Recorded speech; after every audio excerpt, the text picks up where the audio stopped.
اللهم صل وسلم وبارك على سيدنا محمد وعلى آله وصحبه أجمعين. ازيكم عاملين ايه؟ يا رب تكونوا بخير. شايفين بقى الطبق الفظيع ده؟ طبق بقى يفتح النفس، حاجة كده من الآخر. ستريبس ورز ريزو، حاجة كده جبارة. مش هتاكليها تاني بره أبدا، مش هتقولي ولا الولاد كمان يعني. انت لما تعمليها بس مرة كده والولاد هيدمنوها، مش هيقولولك ناكلها تاني في أي مطعم تاني أبدا. هننافس كنتاكي احنا بقى بعد كده. شايفين الجمال؟ لذيذة جدا جدا جدا، وريحتها فظيعة تقلب الدنيا. والله بجد طعمها لذيذ جدا، والرز فظيع فظيع فظيع. نصلي على سيدنا محمد ونعمل لايك للفيديو. اللي ما اشتركش معايا في القناة يشترك علشان يوصل لكم كل جديد. دول بقى صدرين من الفراخ.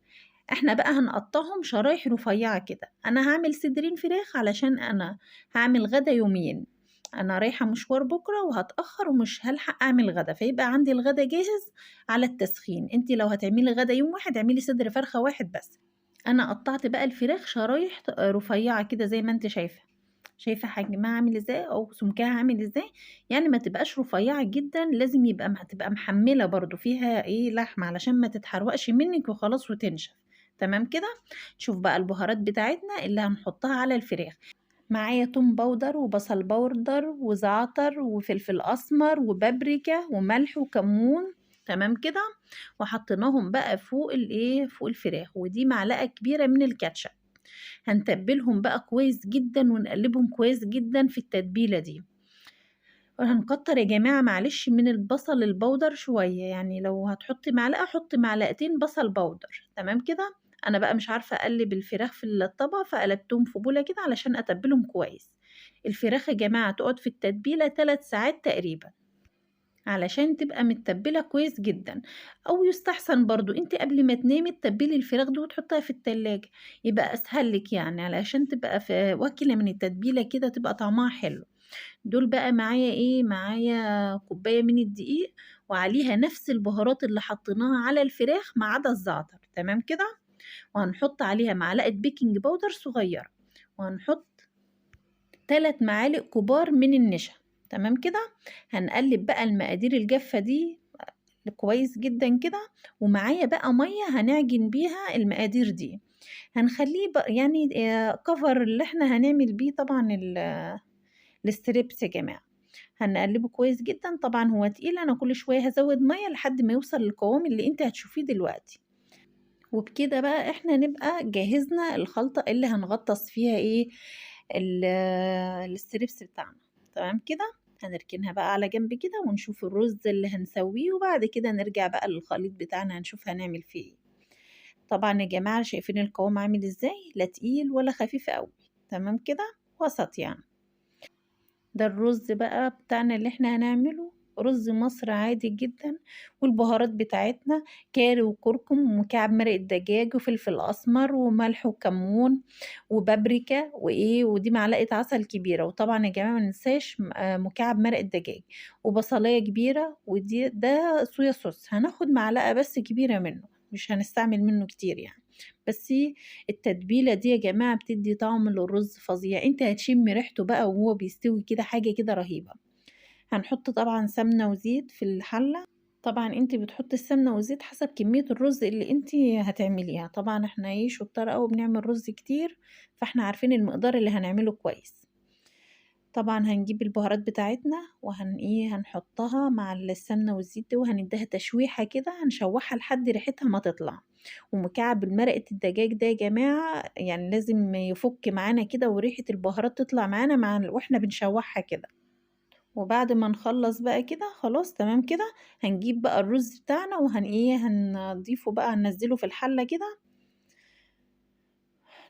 البهارات يا جماعة اللي حطيناها على الرز هي اللي حطيناها على الفراخ في تتبيلة الفراخ يعني. بس زيادة عليها كركم وكاري ومكعب مرق الدجاج بس كده. بس التتبيلة دي فظيعة بجد، جربوها. هنحط بقى معلقة عسل اسود كبيرة مع الرز. مش ما تستغربيش، هيديله طعم حلو ومش هيبان فيه لا سكر ولا اي حاجة من دي خالص. تخلي الرز بتاعنا طعمه حلو جدا. هنديله تشويحة بقى كده حلوة، ونجيب بقى ايه الصويا صوص بتاعنا، هنحط معلقة كبيرة كده. الرز ده يا جماعة رهيب بجد، ريحته وطعمه فظيعة بجد، طعمه حلو أوي، أوي، أوي. هندّي له تشويحة حلوة كده علشان أنتم عارفين أنا باحب أشوّح الرز علشان يتغلِّف بالسمنة والزيت يبقى مفلفل كده. هنحط بقى البصلاية فوق الرز وندّي له تشويحة أو تقليبة كمان كده، وهنسقيه بقى بالمَيّة. المَيّة يا جماعة لازم تبقى مغلية، ما ينفعش تسقيه مَيّة من الحنفية، تمام كده؟ هنشوّح البصلاية مع الرز كده، وهنجيب بقى المَيّة بتاعتنا تكون مغلية يا جماعة، شايفين هي بتطلّع البخار إزاي؟ وتشوفي برضه كمية الرز وكمية المَيّة اللي أنتِ بتحطيها زي الرز العادي جدًا، هي بس بيختلف مع البهارات اللي إحنا حطيناها، يعني مش أي رز عادي بنحط له البهارات دي. هندوق بقى الحُدْق بتاعه كده وتشوفي أنتِ محتاجة ملح حطّي له أو كده. غطيناه بقى وسيبناه يستوي ورجعنا بقى للستريبس بتاعنا، هنشوف هنعمل فيه إيه. ده كريسبي يا جماعة بييجي من عند العطار. ده بقى الإيه، الcover الأخير اللي هنعمل بيه الستريبس اللي هيدّيكِ القرمشة الفظيعة بتاعة كنتاكي بقى. على فكرة ده اسمه كريسبي، أنا بقى كنت قبل كده عملت معاكم صوابع الفراخ المقرمشة فاكرينها؟ كنت جايبة corn flakes أصفر برضه زي ده بس كان حبيبات كبيرة، وأنا ضربته في الكبة وعملته زي ده بالضبط، كان حبيب يعني طحنته كده، كان أحسن من الكريسبي ده بكتير. على فكرة هو ده فظيع، طعمه حلو ومدّي القرمشة وحلو وكل حاجة زي الcorn flakes بالضبط. بس عيبه بقى إيه الكريسبي ده، مع إنه نفس الشكل بس هو بييجي مطحون كده جاهز، ونوعه برضه غير الcorn flakes يا جماعة، بس ده بقى بيشرب زيت كتير جدًا، فبلاش تجيبي كريسبي ده تعملي بيه، هاتي corn flakes من العطار برضه مش غالي وب10 جنيه برضه، يعني أنا الكمية اللي اشتريتها دي ب10 جنيه، وأنا برضه الcorn flakes كان ب10 جنيه برضه، بس للأسف ما كانش موجود كان خلصان، فجِبت ده عملت بيه، فظيع والله ومقرمش ولذيذ جدًا وكل حاجة، بس عيبه إنه بيشرب زيت كتير، اسمه كريسبي يا جماعة، إنما التاني اسمه corn flakes وباطحنه في الكبة باخلّيه برضه زي ده كده ما بيشربش زيت نهائي، نهائي. شايفين بقى أنا جِبت قطعة الفراخ غطستها في العجين اللي إحنا عاملينه وإيه، باحطها بقى في الكريسبي ده أو الcorn flakes ده وتضغطي عليه علشان خاطر الحبيبات تلزق مع قطعة الفراخ وتدّيكِ بقى القرمشة اللذيذة الفظيعة بتاعة كنتاكي بقى. حاجة كده لذيذة جدًا، والله طعمه خطير، خطير، خطير.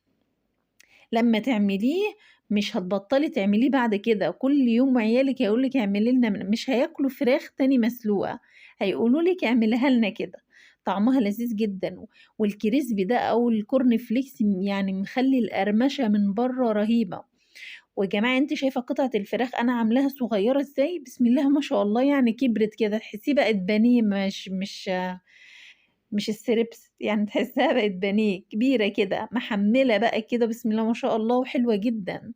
إحنا هنروح بقى على الزيت بتاعنا كده يكون سُخن، ولمّا يبقى الزيت سُخن كده لازم بقى أمّا نحُط قطع الفراخ بتاعتنا نهدّي النار، يعني أنا سوّيت قطع الفراخ على نار هادية، أهدى حاجة علشان خاطر الكريسبي اللي برّه ده مش يتحروق منِّك أو ياخد اللون بسرعة والفراخ من جوّه تبقى نيّة، تمام كده؟ ونقلّبها برضه كل شوية كده، يعني إيه، نقلّبها هي حتى لو ما احمرِتش والّا إنها استوت، وترجعي تقلّبيها تاني علشان خاطر تستوي معاكِ، ما تتحرقش من برّه كده ولا تحمَر من يمّة وفي الآخر تبقى نيّة من جوّه، يعني تخلّي بالِك منها. الرز بتاعي بقى إيه، أنا نقلته على العين التانية دي من البوتاجاز وهدّيت عليه النار، هو استوى خلاص كده، أنا فصلت عليه النار. ده طبعًا إيه، شايفين الجمال؟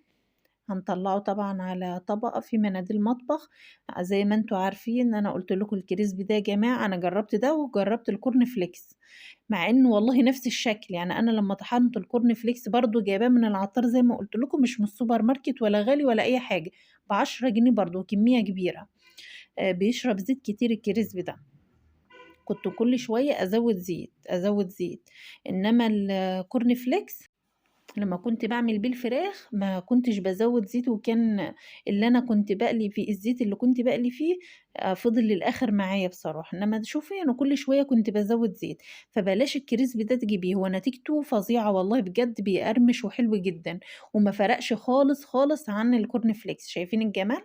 حلو جدًا وريحتها إيه، جميلة جدًا، جدًا.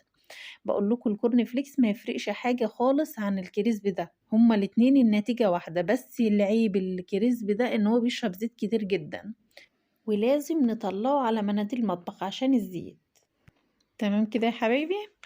ونحاول برضه ما نلزّقش الفراخ في بعضها، يعني يبقى الطاسة تبقى واسعة كده وفي يعني مسافة بين القطعة والتانية، علشان ما يلزقش في بعضه بقى وما تعرفيش تقلّبيه، تاخدي راحتِك في التقليب كده، وما تسيبيش برضه القطعة يعني فترة كبيرة على يَمّة واحدة، لازم تقلّبي فيها باستمرار كده وعلى نار هادية زي ما قُلت لِك، علشان تستوي من جوّه.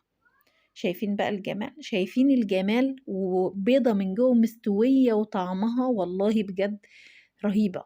طبعًا إيه الكاتشب لازم تغطّي بقى أو تغطّسي بقى قطعة الفراخ في الكاتشب كده وتاكلي كده يا سلام، يا سلام! وإيه معلقة الرز بقى الرز الفظيع ده. مفلفل بقى يا جماعة وطعمه رهيب بجد جربوه مش هتندموا، وقطع بقى الفراخ الستريبس بقى مع الكاتشب دي ما اقولكيش بقى على الجمال وعلى طعمته. الطبق ده يا جماعة يستاهل بقكم بجد لازم تجربوه، جربيه ومش هتندمي عليه. ما ننساش بقى نصلي على سيدنا محمد ونعمل لايك للفيديو بألف هنا وشفا للي يجربه.